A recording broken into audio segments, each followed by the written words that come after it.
దేశం మొత్తం ఏపీ వైపు చూస్తోంది. ఇందుకు ప్రధాన కారణం పుట్టపర్తి సత్యసాయిబాబా శత జయంతి ఉత్సవాలు. ఈ ఉత్సవాలు ఘనంగా జరుగుతున్నాయి.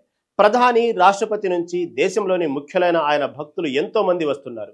విదేశీ భక్తులు వస్తున్నారు. ఆయనపై భక్తి ఉన్న వారంతా వచ్చి ప్రశాంతి నిలయంలో ఆయన గతంలో దర్శనమిచ్చే చోట కనిపిస్తున్న ప్రతి మూర్తిని దర్శనం చేసుకుని ధ్యానం చేసుకుంటున్నారు. ఈ నేపథ్యంలోనే ఆయన చేసిన సేవలపై చర్చ జరుగుతుంది. ఇంతకీ సత్యసాయి చేసిన సేవలేంటి?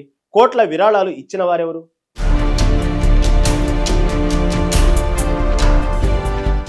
మన సత్యసాయి సేవలు సామాన్యమైనవి కావు. ప్రభుత్వాలు చేయాల్సిన పనులను కూడా చేశారని ఆయన గురించి బాగా తెలిసిన వారు చెబుతున్న మాట.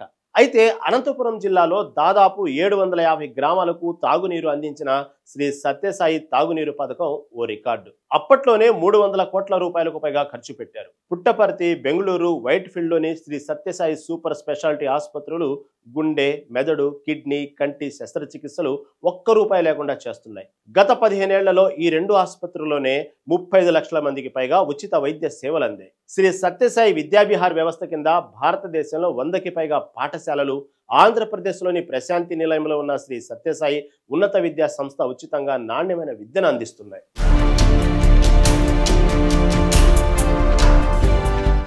పుట్టపర్తిలో 1990లోనే ఎయిర్పోర్ట్ ఉంది. అక్కడకు కమర్షియల్ విమానాలు రావు, కానీ సత్యసాయి దర్శనం కోసం వచ్చే విమానాలతో సందడిగా ఉంటుంది. పుట్టపర్తి మోడర్న్ టౌన్ గా మారిందంటే దానికి కారణం సత్యసాయినే. ప్లానేటేరియం, మ్యూజియం, రైల్వే స్టేషన్, స్టేడియం ఉన్నాయి.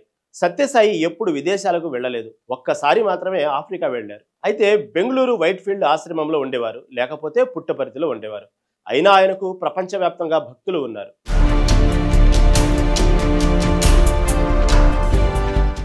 సత్యసాయి ఇప్పుడు జీవించలేరు. ఆయన పుట్టింది నిరుపేద కుటుంబంలోనే. చిన్న వయసులోనే సత్యసాయిగా మారిన తర్వాత సేవా కార్యక్రమాలు, సేవా సామ్రాజ్యం విస్తరించింది. వందలు, వేల కోట్లతో సేవలు చేశారు. మరి ఆ నిధులన్నీ ఎక్కడి నుంచి వచ్చాయన్నది సామాన్యులకు సైతం అర్థం కాని ప్రశ్న. ప్రజల్ని దోచుకునే రాజకీయ నేతలు ఆయన వద్ద దాచి పెడతారని చెప్పుకునేవారు. ఏది నిజం కాలేదు. అలాగే ఆయనకు ఎవరెవరు విరాళాలు ఇస్తే ఇన్ని భారీ కార్యక్రమాలు చేపట్టగలిగారో కూడా ఎవరికీ తెలియదు. ఏదైనా సక్రమమో అక్రమమో అలా సంపాదించిన సొమ్ము మళ్ళీ బాబా ద్వారా పేద ప్రజల సేవలకు ఉపయోగపడిందని సంతృప్తి మాత్రం చాలా మందికి ఉంటుంది.